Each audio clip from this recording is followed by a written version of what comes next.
So a little bit of what we're going to cover today: introductions, background on GeoScienceWorld, kind of our goal and how we see ourselves working as partners with the libraries. Why GSW? A look at our content, a sneak peek at a product we have coming up, and a little bit of a site demo. So as I said, I'm Lauren Comite. When you email GeoScienceWorld, when you go to the contact us form, you're getting me. So you don't really need to, I'm kind of aware of all of your members and certainly your subscribing members. So it makes it really easy and smooth. We are a small but mighty group of people. I'm joined by Laura Holzer, who is our new sales and marketing coordinator, and you may be beginning to hear from her as well as time progresses. My questions I was going to ask in the chat were really, which university are you representing? Are you familiar with GeoScienceWorld? And to talk a little bit about the research needs of your students. You can feel free to sort of think that over on this recording part of it, to really think about what you go to in terms of geoscience content, and are you familiar with GeoScienceWorld? Are there any questions that you have about it? And I will be sharing this slide presentation. It will have my email in it, and you can certainly feel free to reach out via email at any time. So again, we were founded in 2004. We have a mission, we have a vision to support these societies, and we really are partners with those that around the world that find geoscience content to be important, and that we need to continue to support it and make sure that it's available to researchers. We're just all meeting as a big group and really talking about our goal to be the essential resource in the geosciences. So what that means to us is we want to make the job of the librarian easier. We want to be the resource you think about first when a student or a faculty member asks you about geoscience resources and content. We have always been, committed to high quality, peer-reviewed geoscience content, and be able to present that quickly and efficiently, but also supporting deeper research with search functionality, OpenGeoSci, which is our map-based interface, which I will demonstrate, and our platform tools, and of course, our integration with GRF. We want to make citing the sources and downloading the information easier with our citation manager. We work with all the major discovery services and provide up-to-date KBART and MARC records so that it's easy for catalogers to let the researchers and students know what is there. It's easy for them to connect through it directly and to find it. And we support independent scholarly publishing in the geosciences. So why GSW for this particular type of information? We have over 250,000 researchers from over 1,100 organizations that already access GeoScienceWorld. We have 50+ journals. We are actually, I think, technically at 54 right now. The Journal of Geology just launched last week, so we're very excited to have that. And we have another journal coming on board in the early part of 2024. So at this point, we have over 210,000 articles, over 2,300 ebooks. And then we have GRF integrated as well with its 4.6 million abstracts, its controlled thesaurus, and all of the indexing that it brings. So when you look at sort of the overall umbrella of GeoScienceWorld, you have the journals, which some of the members may already subscribe to. You have the books, which are a perpetual access purchase, and I'll talk a little bit more about that. And you have GRF, and it's all integrated and cross-searchable completely on the platform. And then we have OpenGeoSci, which is our geospatial search tool, and really it's peer-reviewed, trusted scholarly content that we're presenting. So this is the breadth of the content that we have, and you can see it's pretty well scattered throughout all of the different disciplines, and these are based on the GRF categories that we have. And we are growing. And so the Journal of Geology is the one that just launched. We have the Journal of the Geological Society of India, which is their flagship product.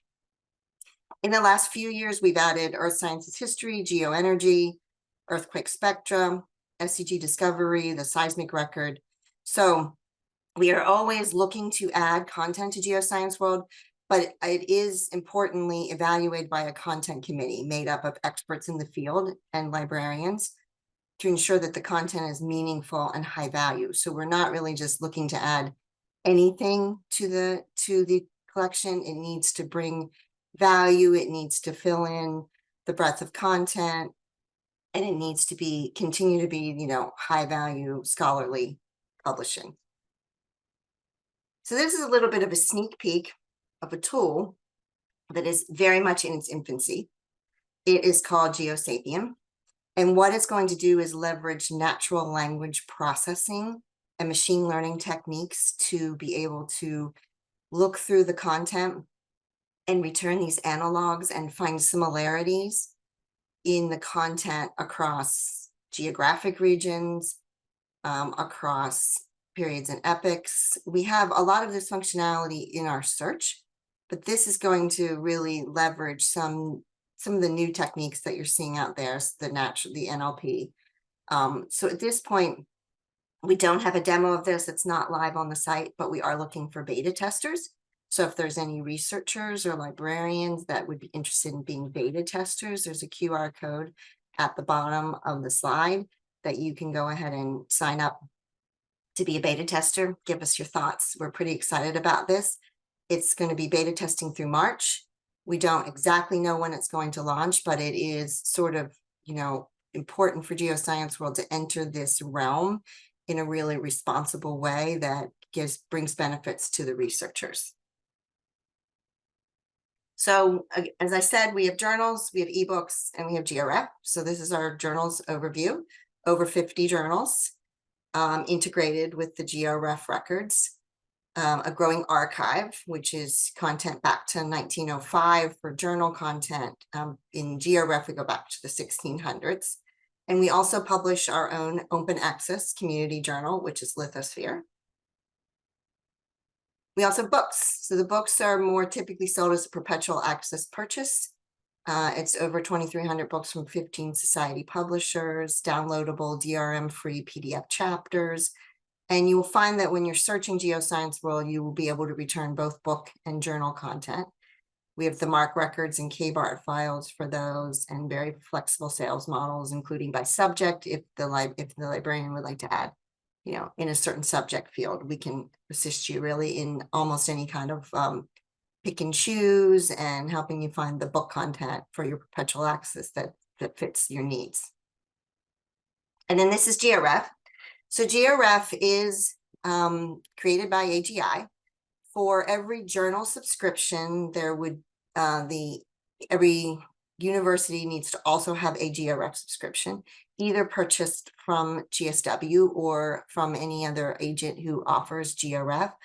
And the reason for that is, as we go to the site, you'll see that it's fully integrated with GeoScienceWorld. It's underpinning our search, our advanced search, as well as OpenGeoSci, our map-based interface. So it really can't be separated.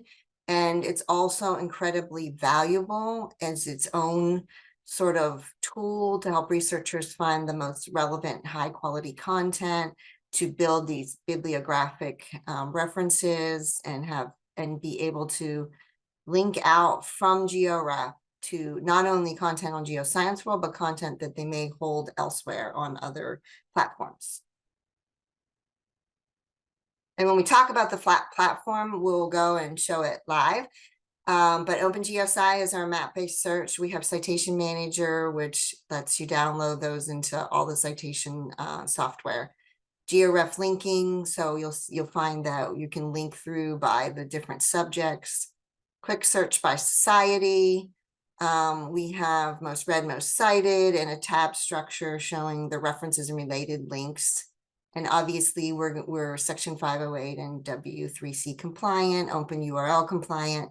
We have shibboleth access over 15 plus federations. We compliant with Counter 5 and can provide sushi usage harvesting information for you. Participate with Crossref DOI, and again, Google Scholar, Google Casa, and distributing all of our metadata to the discovery services.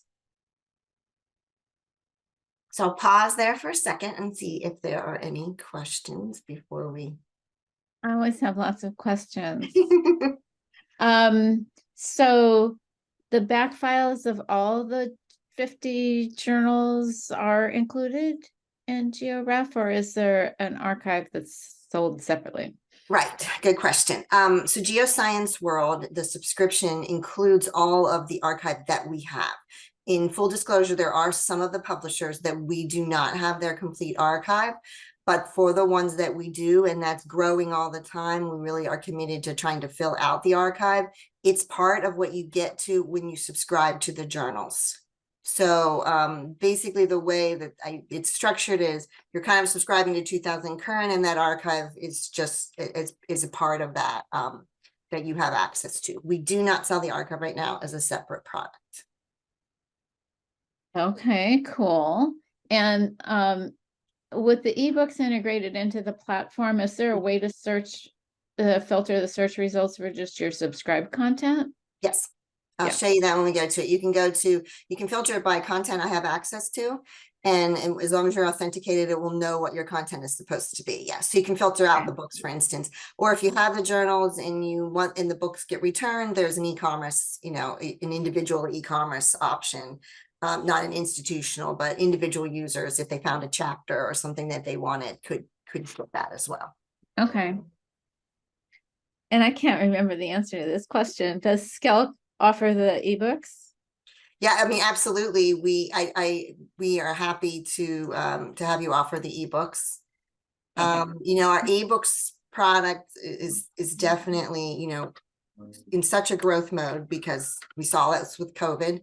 We see it with wanting to get space back on the shelves. We see it with, having researchers everywhere and having it be much easier for them. And there's no limit on the concurrent users with books, and it's perpetual access. Any books purchased now, there's no hosting fees associated with them. So, and we have them broken down in yearly kind of groupings. But as I mentioned, we will work with, really almost anything. We can do it by like a handful of publishers. So we've found that the books, once someone kind of starts with the books, they tend to keep filling out because I think they realize the benefit of it, pretty quickly. Great, thanks. Sure. That's it for now. I'll go to the site. Okay, so this is the homepage of GeoScienceWorld. When I kind of like approach the site sort of from the get-go, I go across the navigation bars that we have at the top here. So obviously the quick nav across the top will be that you've got journals, books, GeoRef. You can go to our publishers. You can go to find out more about OpenGeoSci, right to the citation manager, and typically the help area. So the journals are going to take you right into the journals homepage with your option to browse by the title. So you can look directly, go right into the title. I think probably those of us on staff do this the most because we're going right to a title. We know where we're going. You can also browse by publisher. So obviously a lot of our publishers may have more than one products with us. They may have books, they may have journals. So you can go and just browse a specific publisher if you want to. The same kind of applies with our books. So you can go to all books. And this is all of the books that are live on the site now. And you can also, again, limit down by publisher. And when you go into the individual publishers, you have the option as well to kind of take a look at it by the series as well. And then when you can go to GeoRef directly. This just gives you a little bit of background on GeoRef itself. It has this page, which was in the slides, which I just kind of love from the way it looks, but it also has a lot of functionality because it can take you right to these different categories that GeoRef has set. And you can also go from here to the advanced search, which I'll bring you to the advanced search page after we do quick search. Oh, but you can also go right to the different geographic terms, subject terms, or geologic time terms from the GeoRef dropdown. You can go to the publisher pages again from here. This page is a little bit about OpenGeoSci, which is the map-based tool, and I'll show you that as part of the search functionality. But this page is kind of nice because it gives you a little bit of background on how OpenGeoSci works as a tool on the site. You can go directly into your citation manager and download what you have added to it during the time that you're on the site. And then you have help here as well as at the bottom, and I'll show that a little bit at the end just for librarians to kind of tell you, what's available directly on the site and how you can link in to go to the admin dashboard. So when you're on the home page of GeoScienceWorld, this little box here is what we call the quick search. So if you put in a term here, you're going to be able to quickly search all of GeoScienceWorld with that term itself. And this is where you're going to see that it's bringing back the results. So it's going to bring back, okay, so you can see that you have the journal articles coming up here. So you can go directly from a journal article right into the content itself. So this is what we call the split screen view. You see the abstract on the left and information about the article, and that has its own scroll bar. And then on the right, you have all of the figures, the tables. They're going to show up as a different, on the other side of the split screen, that you can scroll that as well separately.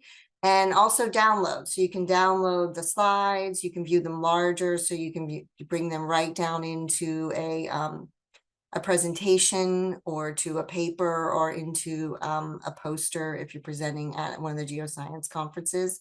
So that's going to be scrollable here on the right-hand side.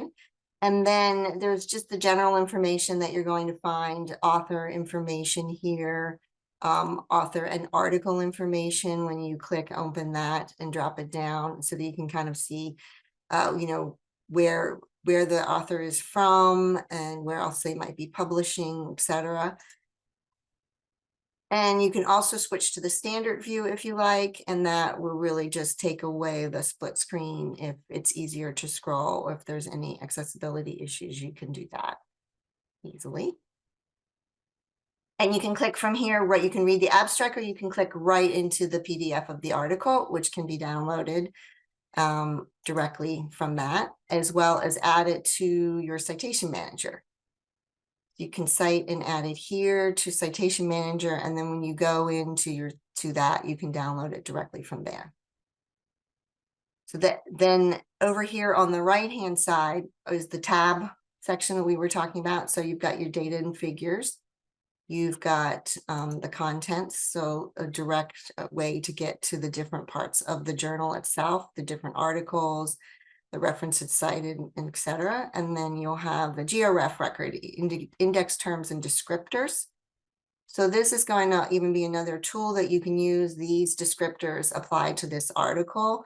And from there, you can click on the full georef record. You were asking, Linda, about like sort of the integration. This is where you start to really see it in terms of both in the advanced search and the quick search.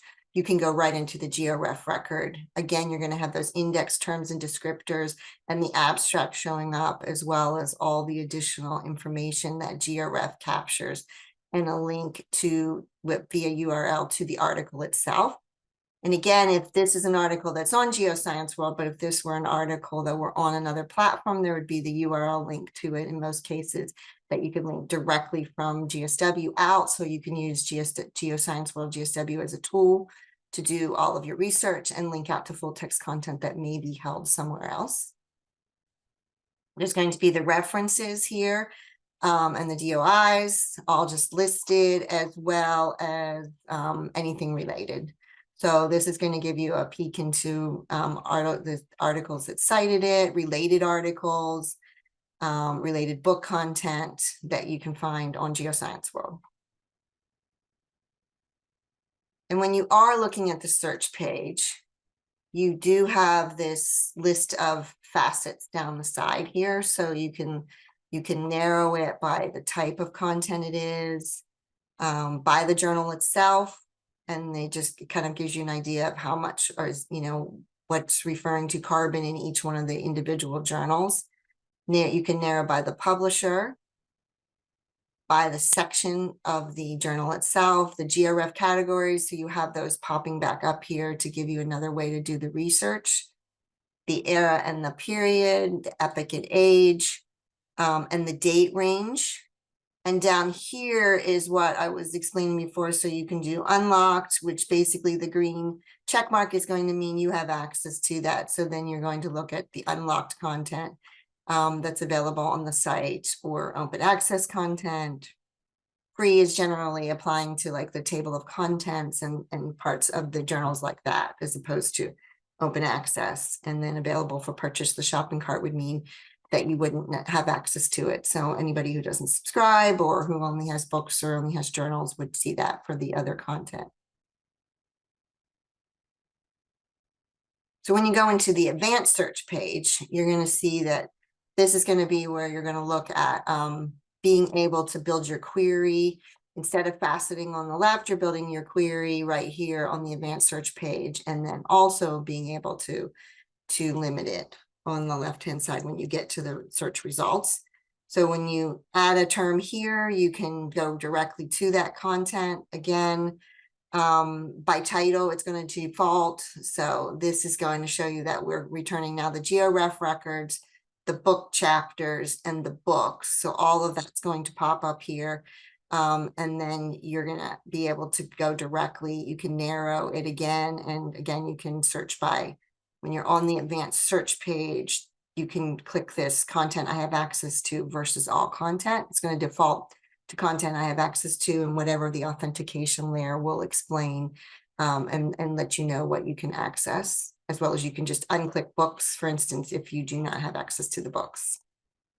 But down in these filters, it's going to default to title, but you have all these other options. So you can search by the DOI, you can search by the GeoRef ID, you can search by the affiliation or the book series. So you can really narrow it that way as well, and just continue to add the terms. And obviously, you know, can search it as an exact match if you would like. But when you have searched for something like carbon and you go back to the search results page, you'll see that the map is coming down here, and you can search directly from the map. But you can also, from your search results page, go to view results on the map. And this is where you're going to bring up OpenGeoSci. I've picked a really broad term, so it'll just take a minute here to load. But OpenGeoSci is map-based. It's going to have these pin drops, and the pin drops are going to tell you how many articles or pieces of content apply underneath each one of those pin drops. And then you can blow it up to really narrow in on any part of the world that you would like, as well as switch between satellite and terrain. And then when you're looking at that, you're going to see that you can limit the results to the map bounds. And then at the bottom, it will change that your results that are now appearing below the map are limited by what you limited on the map bounding, which is based on latitude and longitude, which come from the GeoRef records. So this is where you're going to be able to see too that you have content that's returning from Elsevier and the Science Direct link that you can go to that, and mixed in with your GeoScienceWorld content that you can link right there, and go again to the full text content of that, download the PDF, check out the article, and add it to your citation manager from there. The books pages are going to look a lot like the journals pages. When you go to a book, it's going to be very similar. When you go into a specific chapter, that one is still coming on board here. So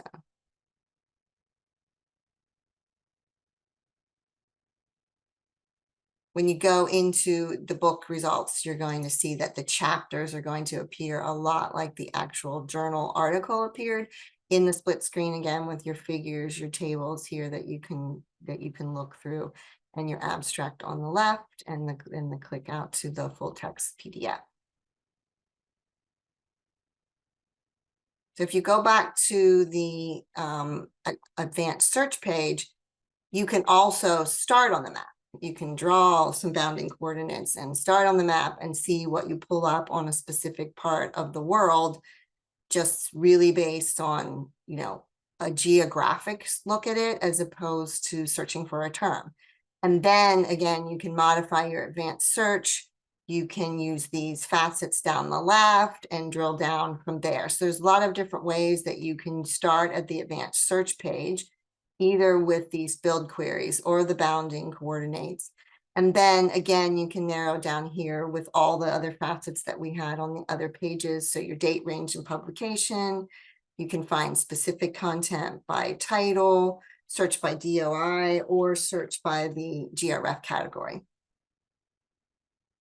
So when you have found something that you want to add to your citation manager, over here you have really where you have the ability to set up alerts. So every user that comes on the site can set up this, basically a registered user account, and it's going to give you the ability to set up these email alerts and save searches. So if you create a search and you want to save it, you can save it into this and it's your account.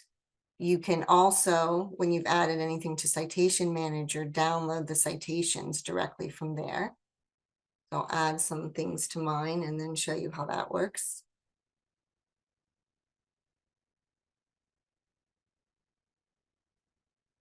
So once you've put something in here, you can just click it and then download it, into any one of these different citation formats directly. So OpenGeoSci is really just like kind of a great place to start. If you want to do a map-based search, it's going to bring you directly from there to everything else. And you can enter the latitude and the longitude, or just, again, draw, bounding coordinates on the map itself.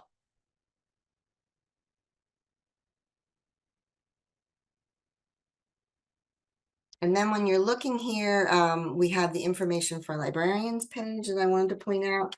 So it is going to be really the resource for the librarians to be able to manage their accounts. You can find out more about counter reports. We have MARC records for the books. We have KBART files for both the books and the journals here. Some promotional materials. This is where the title lists exist. Here's our MARC records broken out for the books. Here's our KBART files.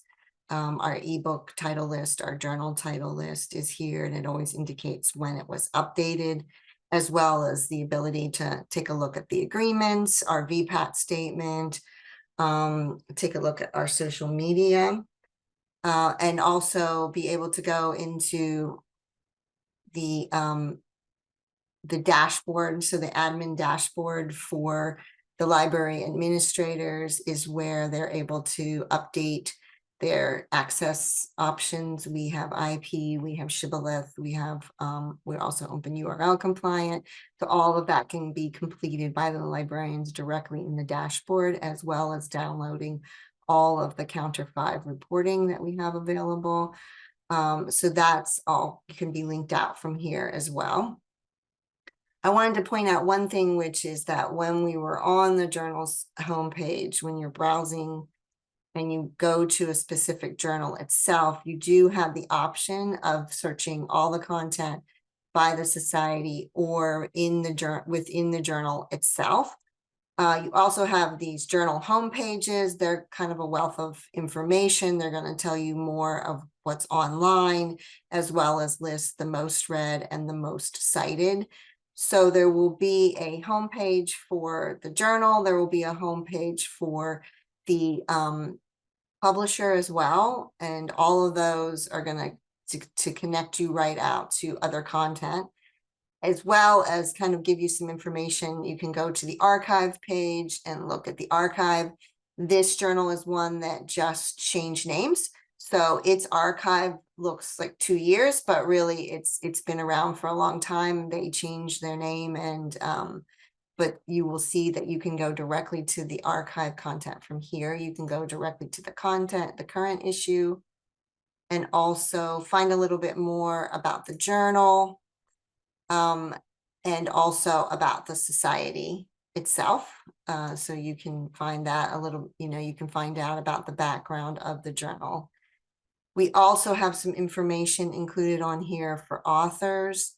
that's going to link you out to our community site, and our community site works in tandem with our content site. It's a great resource for librarians to find out more information. We have some materials on there. If you want to let users know that GeoScienceWorld is a resource, we have some slides and things that can be, shared and put on any kind of media that you might have in the library.